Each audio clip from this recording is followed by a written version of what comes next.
all right, uh, plus a plus 1 times 1 over n all the way up to b times 1 over n, all right. So if you actually write this down, this is going to be a plus b by 2, all right. That's your mean. What about the variance? Right, you have to compute it. Basically, you can apply that x minus mu whole square, right? So you can do this, but you should get something a bit more complicated, right? That's going to be your variance, okay? So you can actually apply those first principles and see if you're really getting this, okay?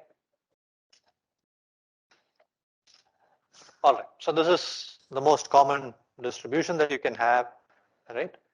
And yeah, the other distribution that you must have heard about is a binomial distribution,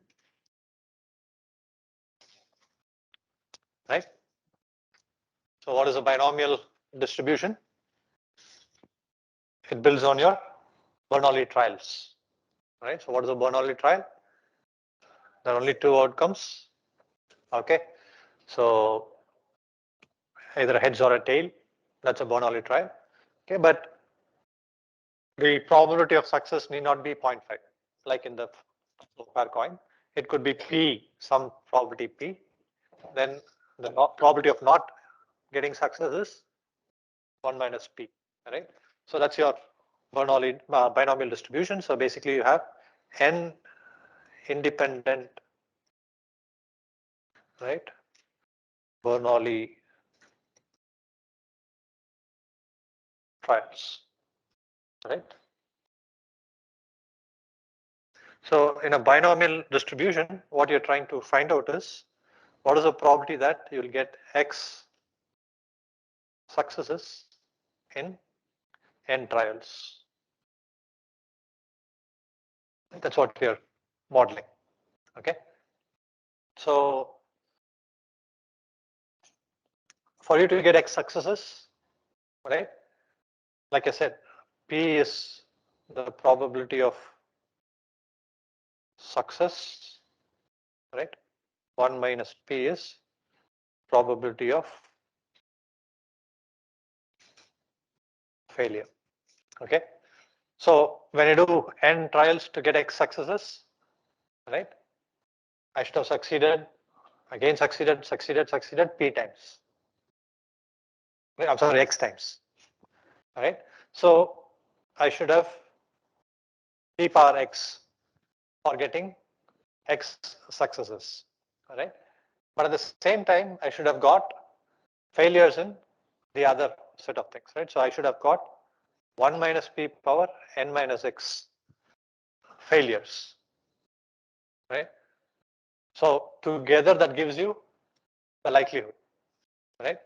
But I can have these successes in different ways. I can get all successes first, then all failures, right? I can get success, failure, right? I can alternate. So different combinations that are possible, right? So this is for one such combination, this is the probability of it happening, okay? So to get all the combinations, essentially we say we get all the combinations, and this together gives me the probability mass function f of x.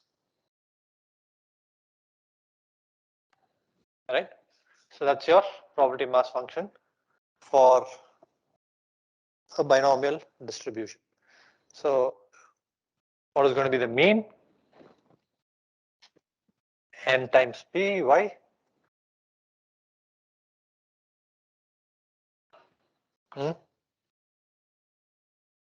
So essentially, you are doing independent experiments. Okay. So these are, if you look at the expected value of all these experiments, right? You're doing expected value of a sum, right? E of experiment 1, x1 plus x2 plus x3, so on up to xn, all right? You can convert it as expected value of x1 plus expected value of x2 plus so on up to expected value of xn, right? And each outcome, what is the expected value? It's just p, right? Why? Success is probability is p, it takes a value 1, failure takes a value 0, right? So your mean is 1 times p plus 0 times 1 minus p, right? That's just p. Okay, so I have p plus so on n times, which gives me np. All right, so I'm using the property that expected value of a sum of random variables is the same as the sum of the expectations. Okay, the same rule I can apply for the variance. Let me use sigma square. So the variance is for a single, Bernoulli trial is p times 1 minus p. How? Go back to the first principles, apply it, you will get this. All right. So now I have n such variables, right? So can I just add all of this up? Right? Can I say variance of sum is equal to sum of variance? When I can say this, right? When RVs are independent, right?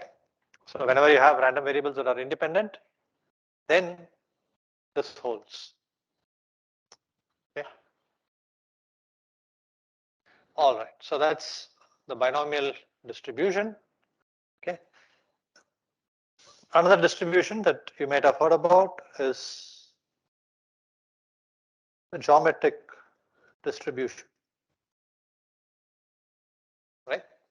So what is the geometric distribution model? Basically, your random variable is x. This is number of trials to first success.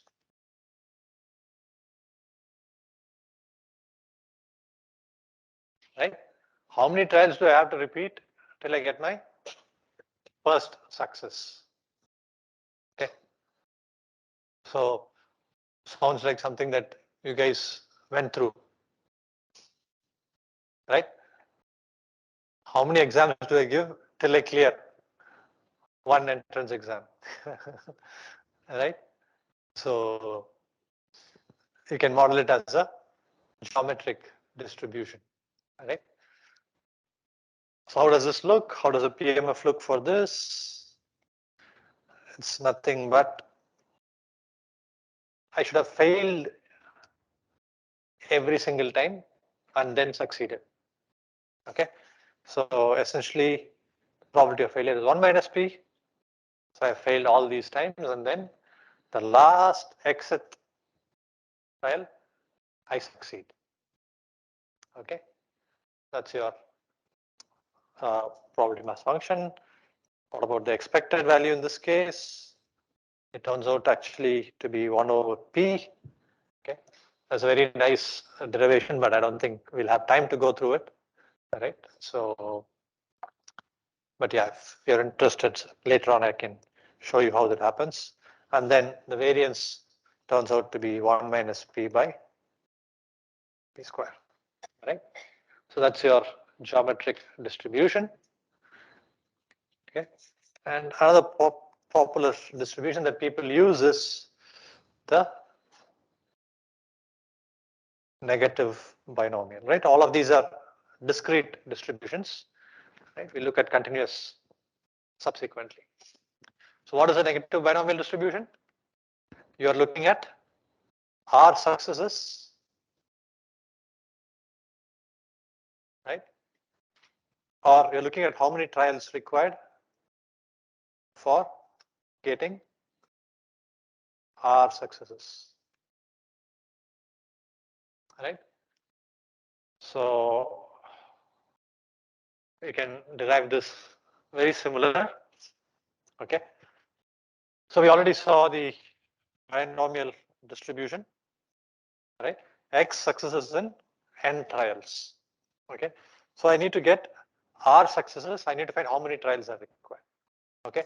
So for me to get the Rth success in the Xth trial, right, I should have got R minus 1 successes in X minus 1 trials. Okay. Only if I've got R minus 1 successes in X minus 1 trials, then the last success, the Rth success will come in the Xth trial, right? How can we model R minus 1 success in X minus 1 trials? I can use the binomial distribution, right? So I use the binomial distribution. So I have X minus 1, C R minus 1, right? 1 minus P power X minus R, right? And then I have P power R minus 1. This is my binomial distribution. And then I have the success in the last trial, right? The probability of that happening is P. Okay. So essentially, this just becomes X minus 1, C R minus 1, 1 minus P power X minus R, and then P power R. All right. That's your negative binomial distribution. Very quickly, we can talk about the mean. Yeah, so we'll wrap up in 2-3 minutes and then we'll take a break, right? So what does it mean? It turns out it is R over P. Okay, the geometric distribution was 1 over P. So this is very similar to the geometric distribution. It's a series of geometric distributions. So I add up all of that, I get R over P, R successes I need, right? So to get the first success, how many trials you wanted was a geometric, right? So I get the first success. Then again, I have to get the first success. Then again, R times, right? It just becomes R over P. Similarly, the variance in this case becomes R times 1 minus P by P squared. This is just sum R times. I'm using the same variance of sum is sum of variance of it. Excuse me. Okay. So for defining the probability, we define it based on the limits. Right? You do the experiments at the limits, right? So to get this P that we have here, right, the probability of success, that's how you should have gotten it. Once I've gotten that, right, I can define distributions, right, for even limited samples. I don't need to do infinite experiments to define these things, right? The experiments are there only to get the probability value. Once you got the probability value, I can apply these. For example, if I toss a coin 10 times, what is the probability I'll get 6 successes? Right? I can use, these distributions to define that. Right? Okay, so we'll just talk about one more discrete distribution and then we'll take a break. This is a Poisson distribution, right? So you've not heard of it? You heard about it. Okay, good. Right? Yeah, just a couple of minutes, we'll wrap this up and take a break. So what is a Poisson distribution? Look at it, it's a discrete distribution. Okay, so basically it takes positive values, right? What is the probability that you'll observe 0 outcomes, 1 outcome, 2 outcome of some process? Okay. For example, if you're at a toll plaza, again, being a transportation guy, I'll give examples in transportation. So if you're at a toll plaza, what is the probability that you will get 0 vehicles coming in the next minute? What is the probability you'll get 1 vehicle coming in the next minute? What is the probability you get 2 vehicles in the next minute, and so on? Right? So that can be assumed to follow a Poisson distribution. Okay. We've been recently working on a project to place ambulances optimally. All right. So I need to know how many calls I'll get, how often. That can be modeled as a Poisson process. Right? The number of calls you get within a time period in a given space. Right? So essentially, if you talk about a time, you have time 0 to t, right? So you divide it into, infinitesimal intervals, delta t, right? So maybe t over n, right? Where n is a large number, okay? And then you define, right? Let's say if it's vehicle arrival,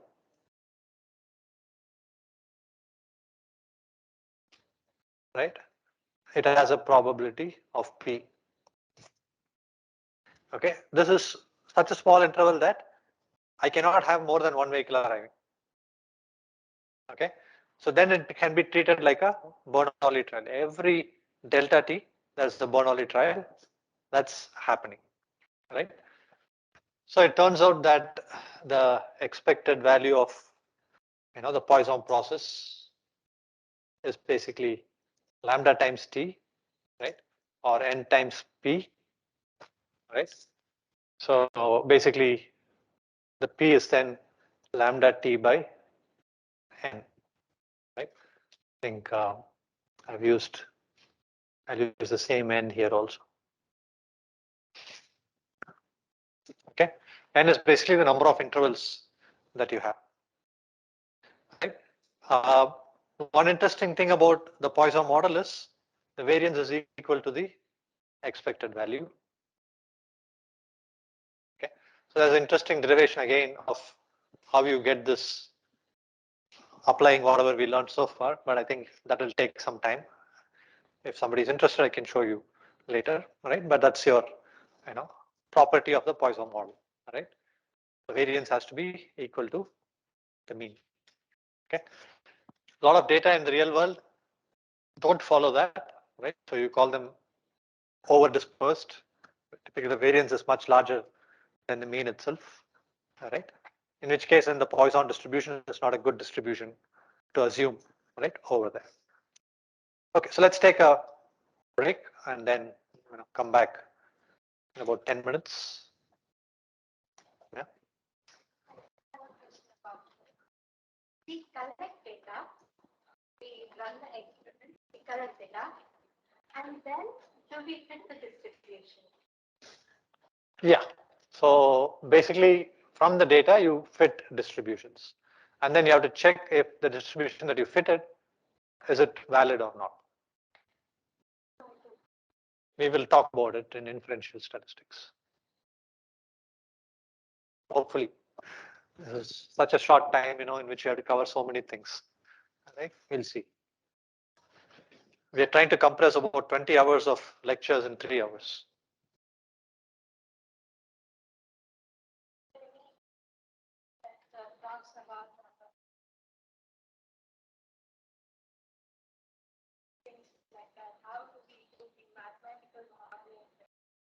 So what you learn here in this course is the basics, right? So if you learn the basics well, then you can build on it to develop more complex things, right? So if you pick up a book that talks about more advanced topics, the foundations, you have to have clarity. Once the foundations are clear, you can easily understand, right, what's given there.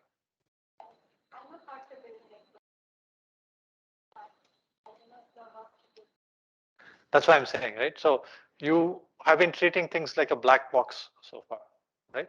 But you need to go deeper, and that's what we'll enable in this course, how to go deeper. Let's take a break and then come back in 10 minutes. Thank you. Right? So, like I said, here we talk about the probability density function, which is very similar to the probability mass function in discrete. Only it's defined over a continuous space. It also has certain properties, right? The probability density function is always take non-negative values, right? And then integrated over the entire, when you integrate it over the entire space, you should get the probability of 1, right? So those are some properties, and then you have the cumulative distribution function defined, right? And so on. So let's look at some simple examples for the continuous distribution, right?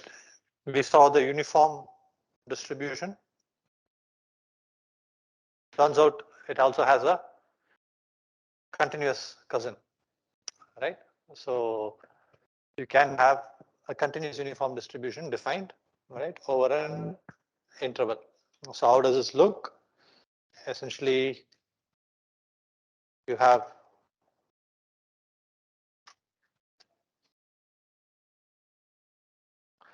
right the function defined between a and b, okay, and it takes the same value throughout. That's why it's uniform. Correct? So how is the probability mass function? It's a constant value. So sorry to interrupt, Yeah, but are you sharing a presentation? I have shared my entire screen. You're not able to see it? No. Yeah, so it's a constant value that's given by 1 over b minus a. So how do we get that? Essentially, we know that the total probability has to be 1. So suppose you consider this height to be h times b minus a, the length of the rectangle, the area of the rectangle, right, should be equal to 1. So basically h is 1 over b minus a. All right. So what about the expected value? In this case, it turns out it is same as what you have in the discrete case. All right. But the variance is slightly different.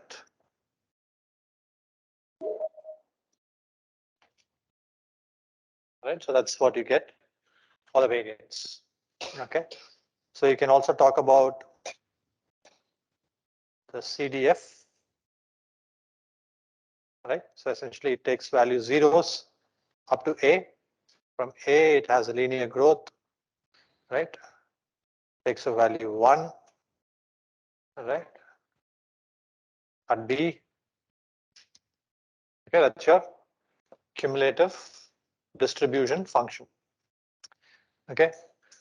So as it turns out, this is quite useful, this distribution, right? Anybody knows why or how? So suppose you want to generate a random variable belonging to any distribution, all right? So what you can do is you can draw a uniform random variable between 0 and 1, all right? And then you can use the cumulative distribution function of the random variable you want to generate, right? So whatever that function looks like, right? Let's say that's your CDF, all right? It takes value 1, somewhere there it's 0. So when I pick a random variable between 0 and 1, right, it just picks some value randomly. Then I can go to the CDF and then generate what is the corresponding random variable value, all right? So I can use the uniform random variable to be, for generating a random variable of any distribution if I know the CDF, right? So as a random variable generator, this uniform distribution is very useful to us, right? So, but the most common continuous distribution, most of you must have heard, is the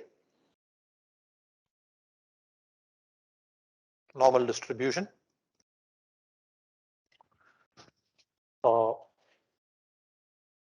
what is a normal distribution? Immediately we all recollect the nice bell shape, right? Bell-shaped uniform, symmetric bell-shaped distribution, right? That's what comes to our mind. Okay, but as it turns out, a lot of things in the world actually follow this normal distribution. Okay, so if you take the heights of maybe students in a college, right? So typically, people have seen, that kind of follows a normal distribution, right? So there are few people who are very short, there are few people who are very tall. Most of them are around some average value. Okay, so people have done experiments. I don't ask me why, but people have measured the length of leaves in a tree, and then they plotted a distribution of that, and they found it was normally distributed. Why it's called normal? Maybe it's so normal in the real world, right? So the other name, of course, is Gaussian distribution, right? That you hear, that's being used. Okay, so how does this look? The PDF is given by this expression here, right? It's basically like an exponential function.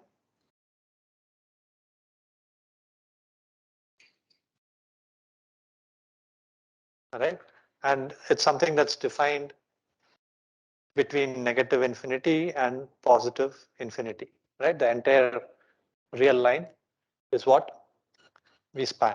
Okay, so in this particular expression, mu represents the mean and sigma represents the standard deviation, right? Basically, sigma square is the variance. Okay. How does this look? It turns out, it's symmetric.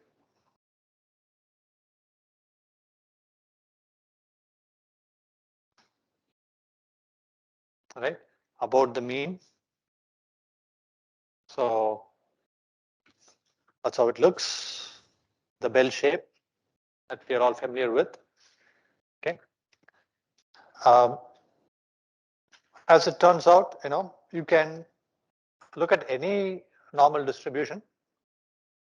They all retain the same shape. Okay. And that kind of allows me to define the standard normal distribution. Okay. So what is the standard normal distribution? I just translate the axis, right? I move the axis from mu to 0, right? And then I scale the variance from sigma square to 1. Okay. As soon as I do that, I have what is called as a standard normal distribution.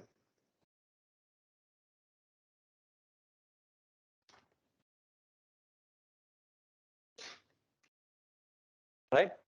So typically a normal distribution is represented as n mu comma sigma square. Right. The standard normal distribution is nothing but n 0 comma 1. The mean is 0. The variance is 1. All right. So how do you convert a normal distribution into a standard normal distribution? Right. You just translate it. You move the value by mu, and then you scale down, right, by sigma. Right. You normalize with sigma. Okay. So once you do this, essentially your entire distribution kind of scales to fit the standard normal distribution. Why do I need to do this scaling? Why do I have to standardize it? As it turns out, this guy here, this expression, right, that's not something that's easily integrable. Right? If you have to integrate that, you won't get a closed form expression. Right? Therefore, when I have to find the CDF, the cumulative distribution function, right, I have to integrate the PDF. Right? I won't be able to do that easily. Okay. Therefore, people have developed tables, what are called the normal distribution tables. Right? And you can easily pick out values. Okay, you can say, given a value of x, what is the area under the curve? Okay, so what do you mean by area under the curve? In a way, yeah, the terms are similar, but this has a specific, uh, it retains the shape, it scales down the variance, right? So it has a specific interpretation, right? But use the same terms essentially. You translate the axis, you scale down the variance or scale up, whatever the case may be. Okay, so essentially, if you read off a value x, okay, the table gives you the area to the left of x, right? So what is this? This is nothing but integral minus infinity to x, right? F of x dx.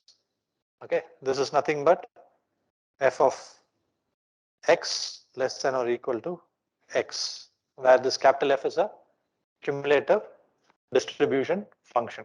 Okay, so to find the area under the curve, I need to integrate that. Right, that's not easily integrable. Therefore, I use the tables. All right. So if you use the tables, you can easily read off the table. Okay, and that's one advantage of the standard normal distribution, because you can't go about defining a table for every normal distribution. But if you define for standard normal, I can convert any distribution, normal distribution I have into standard normal and then use that. Okay, so that's your normal distribution.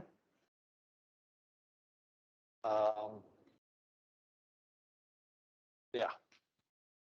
Any questions on the normal distribution? I'm not going to go over how to read the table and all. I think you should be able to pick it up. All right. If you see the table, it's fairly straightforward. Okay. But we'll see in a short while, not only is this normal distribution something, a lot of real world phenomena follow this distribution. It also turns out it has a very special place in inferential statistics. Okay. So there is something called as a central limit theorem, which is the mainstay of all of inferential statistics, and that actually uses the normal distribution, right?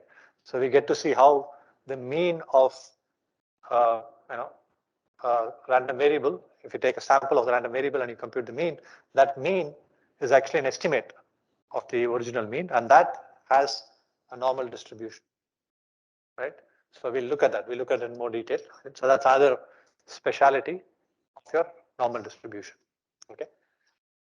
So let me now move on to defining something we already know, right? The covariance correlation. These are things that you've heard of, all right? But let's just define it. Did Nandan speak about it yesterday? What is covariance? What is correlation? Okay, so maybe we'll talk about that. Before we talk about that, let's understand, how do we define a linear function of random variables, right? So let's say that you're given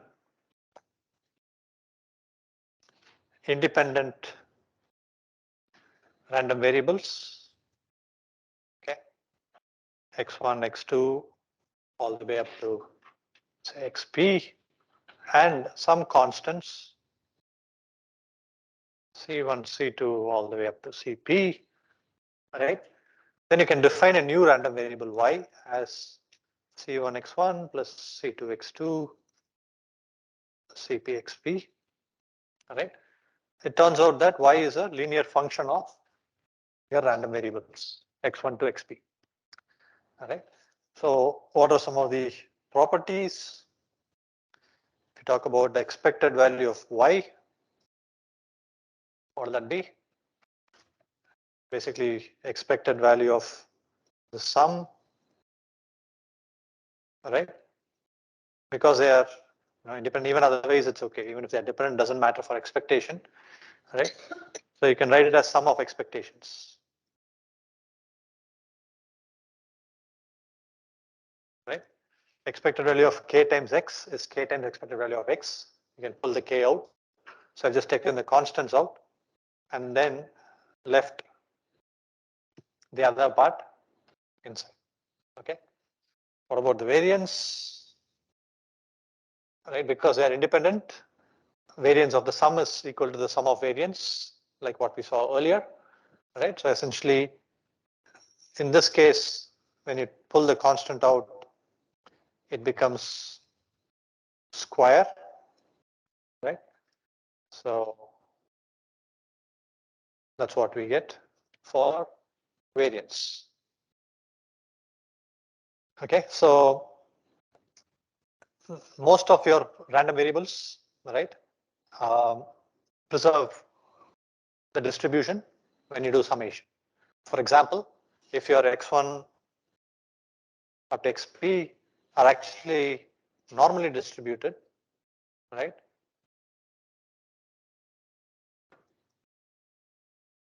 Then your y is also normally distributed, right? With appropriate mean and variance. Okay. So that holds for normal distribution, it holds for most distributions, but there are a few distributions where this need not hold. Okay. So I think some of those distributions we didn't really talk about because of time. Okay. But for normal distribution, this is fine. All right. You can also talk about expected value of functions.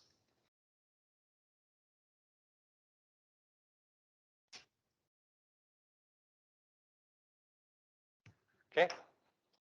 So let's say you have two variables x and y, random variables which are there. If you talk about a function expected value of h of x comma y, right?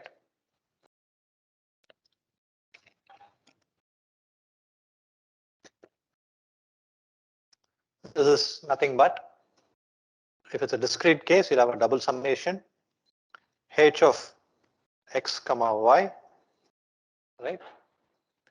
And you have the joint probability density function or mass function in the case of discrete, right? fxy of x comma y, right? That's how you can define the expected value of functions of random variables. You can also talk in the continuous case, right? It's very similar. Okay, so that's a continuous case expression.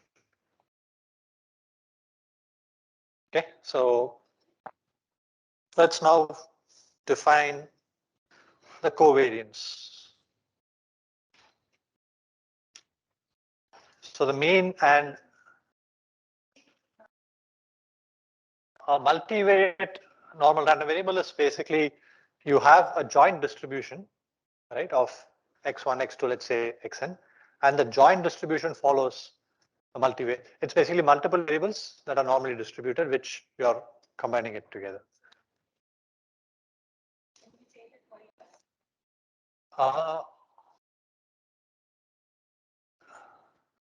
No, yeah. So there you're not doing sum of that, right? So you're saying I have x1 that's normally distributed, x2 that's normally distributed, x3, each of that is normally distributed, and I'm defining the joint distribution, right? What I showed as f of xy, right? This is a joint PDF. Okay. So when I have f of x1, x2, xn, right, of x comma x1 comma x2 comma xn, that joint PDF is multivariate normal. All right. So the summation is different. The summation is it's a linear function. The distribution, joint probability distribution is different. I had a few slides on joint probability distributions and marginal PDFs and things like that, but 3 hours we cannot really go into all of that, right? So I didn't talk about it. But yeah, the book is a good reference if you want to look that up. Okay. So what we are discussing so far, the mean, the variance, all of these are univariate, right? You're only looking at one variable at a time.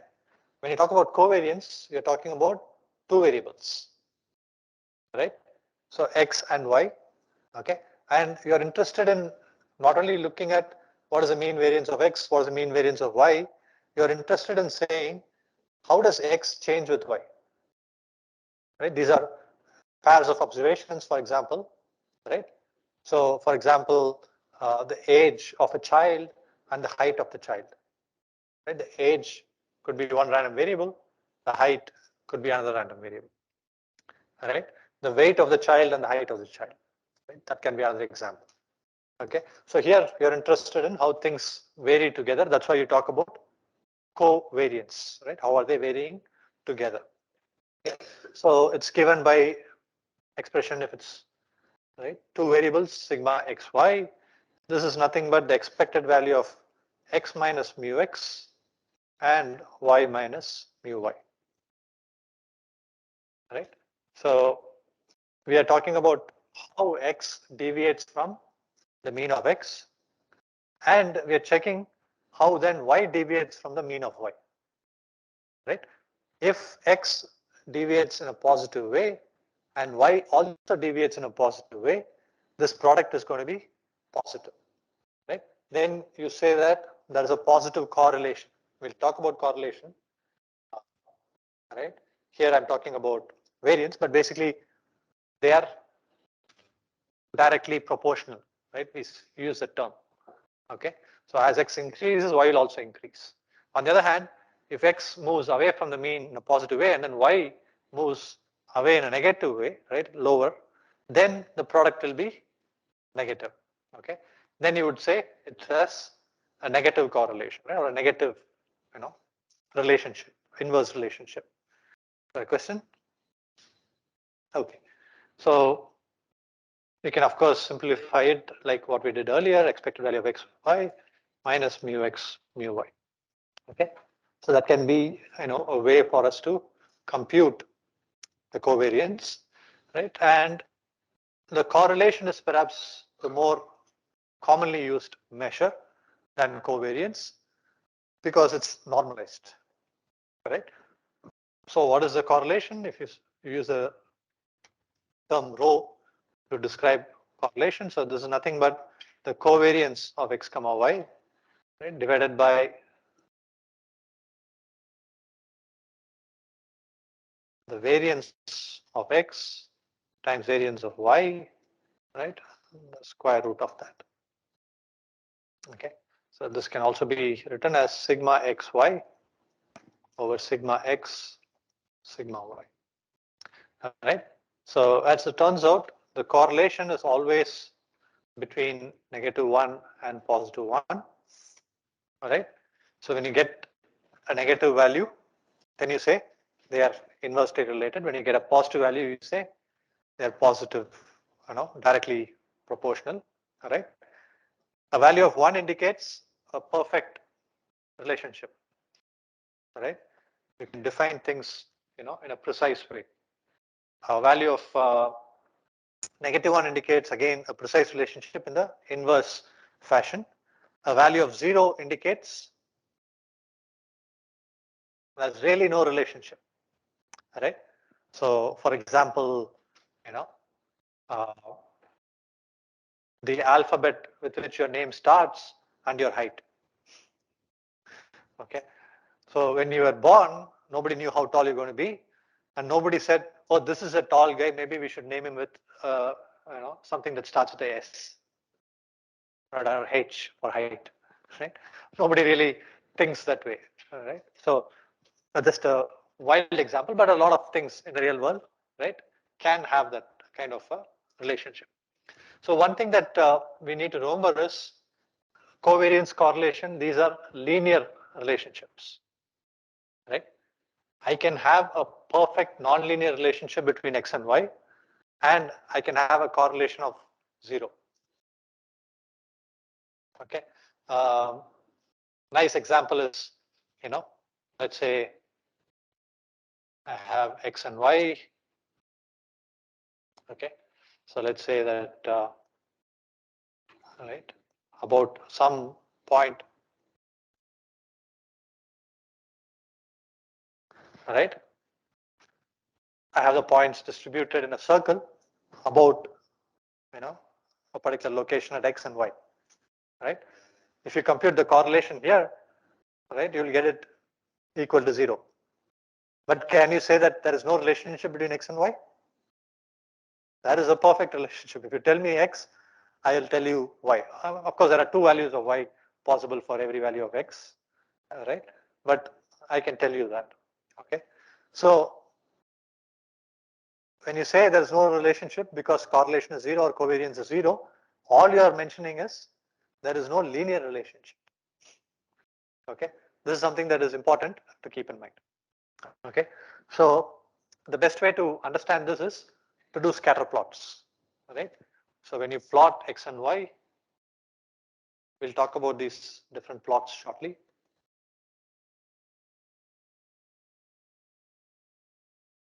Okay, something like that. So you have x and y. Okay. So if you see this, it actually follows a kind of non-linear relationship like that, right? But essentially, your, by the way, whatever I've been writing so far is red. All that you're seeing there is actually red. This is blue. I think the blue is visible to some extent, but all that is supposed to be red. You're seeing black, right? Anybody seeing red? Okay.